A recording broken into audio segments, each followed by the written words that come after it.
አንዲት የመዳም ቅመም ጓደኛዋን የመዳም ቅመምን በ70,000 ሪያል ብላ ለሞት እስኪያደርስ ድብደባ በምን ምክንያት እንዳደረሰችበት እነግራችኋለሁ። ቪዲዮን እስከ መጨረሻው ድረስ ተከታተሉት። ሰላም፣ እንዴት ናችሁ? ደህና ናችሁ ወይ? አለሁኝ አልሐምዱሊላህ ደህና ነኝ። እንዴት ናችሁ? ስራ እንዴት ይዟችኋል? ሁሉ መልካም፣ ሁሉ ሸጋ?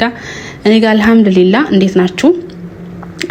እንግዲህ ቪዲዮን ከመጀመራችሁ በፊት ላይክ፣ ሼር፣ ሰብስክራይብ ማድረጋችሁ እንዳትረሱ እና በዚሁ አጋጣሚ ልላችሁ የምፈልገው ነገር የቀረባችሁትን ሰው ሁሉ የምታወሩትን ሰው ሁሉ እውነት ነው እዚህ አረብ ሀገር ስትኖሩ ስትቀመጡ ማውራት ያምራቸዋል፣ ችግራችሁን ማወያየት መነጋገር ብዙ ነገር ያምራቸዋል። ግን ራሳችሁ እንዳታስለምዱ እሱን ነገር ማለት ነው። የራሳችሁን ነገር ራሳችሁ የምታደርጉትን ነገር በራሳችሁ መንገድ በራሳችሁ መንገድ ራሳችሁ የደረሰባችሁን ችግር በራሳችሁ ነገር ለመወጣት ሞክሩ። ከዛም በተረፈ ደግሞ ሁሉንም ያወቃችሁትን ሰው ዝም ብላችሁ አትመኑት።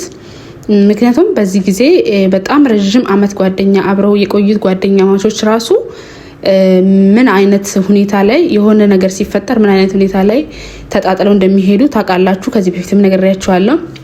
እና ወዶቼ ማሮቼ ፍቅሮቼ ወደ ጉዳይ ስመለስላችሁ አንዲት የመዳም ቅመም መዳም ቤት ውስጥ በምሰራበት ጊዜ 70,000 ሪያል አስቀምጣ ነበረ። ከዛ 70,000 ሪያል ኢትዮጵያ ሲመነዘር 3,000 ምናምን ብር ይሆናል። ዱባይ ነው ያሉት።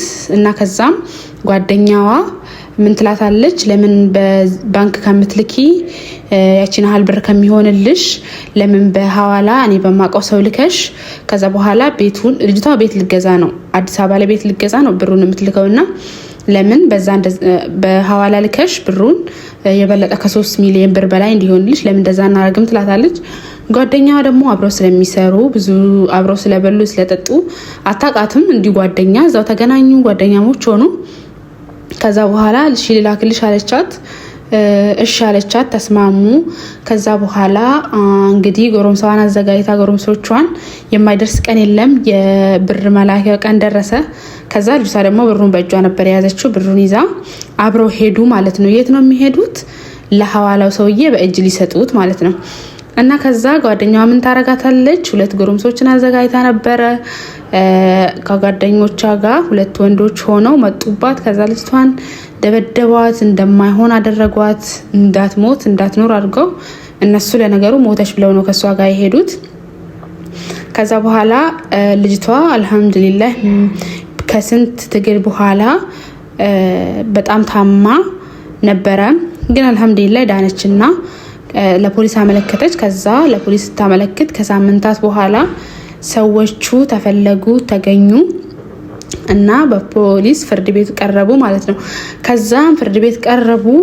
ከዛ በኋላ ልጅቷ ላይ 15 አመት ተፈረደባት፣ ጓደኛዋ ላይ ማለት ነው። 70,000 ሪያሉን ነጥቃ ለመሄድ ያሰበችዋ ላይ 15 አመት ተፈረደባት በዱባይ።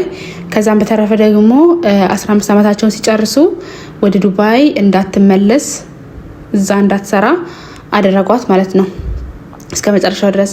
ከዛም በኋላ ጓደኞቿ 2 ተባባሪዎቿ ደግሞ በ10 አመት እስራት ተቀጡ ማለት ነው። እና ውዶቼ ማሮቼ ፍቅሮቼ እነሱም እንደዛው ወደ ዱባይ እንዳይመለሱ 10 አመታቸውን ሲጨርሱ ወደ ዱባይ እንዳይመለሱ ተደረጉ ማለት ነው። እና ውዶቼ ማሮቼ ፍቅሮቼ የመዳም ቅመሞች እውነት ነው መጀመሪያ ላይ እንዳልኳችሁ ማውራት ያምራችኋል። ከጓደኞቻችሁ ጋር ምን ከምትሉት ሰው ጋር ችግራችሁን ማወያየት፣ የምታወሩትን ነገር መወያየት። ግን ከእንደዛ ይልቅ ሁሉን ነገር በራሳችሁ ለማድረግ በራሳችሁ ለመጨረስ ሞክሩ። ምንም ብታወሩ እንኳን የማይወራ ነገር አለ። ከዛም በተረፈ ደግሞ ሁሉም ጓደኛ አንድ አይነት ጓደኛ አይደለም። በጣም የምታምኑት ሰው ሊኖር ይችላል በእርግጥ። እናም ደግሞ በጣም ብዙ አይነት ሁኔታ አብራችሁ ያሳለፋችሁ ሰው ካልሆነም ያን ያህል እምነት እዚህን ያህል ድረስ እምነት መስጠትም ጥሩ አይደለም። ልጅቷ እንግዲህ ሞታለች ብላ ነው ደብድበው ቀጥቅጦ እንዳትኖር እንዳትሞት አርገዋት አትነሳም ከዚህ በኋላ ምንም አታረገንም ምንም አታመጣም ብለው ነው ደብድበው ከዚህ በኋላ ሞት እንጂ ምንም አይጠብቃትም ብለው ነው ከሷ ጋር ሄዱት።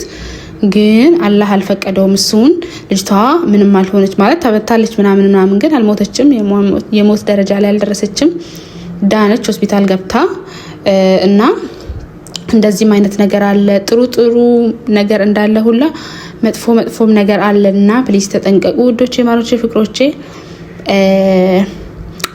እና ወዳችኋለሁ። በሌላ ቪዲዮ እስክንገናኝ ድረስ ባይ፣ ደህና ቆዩልኝ።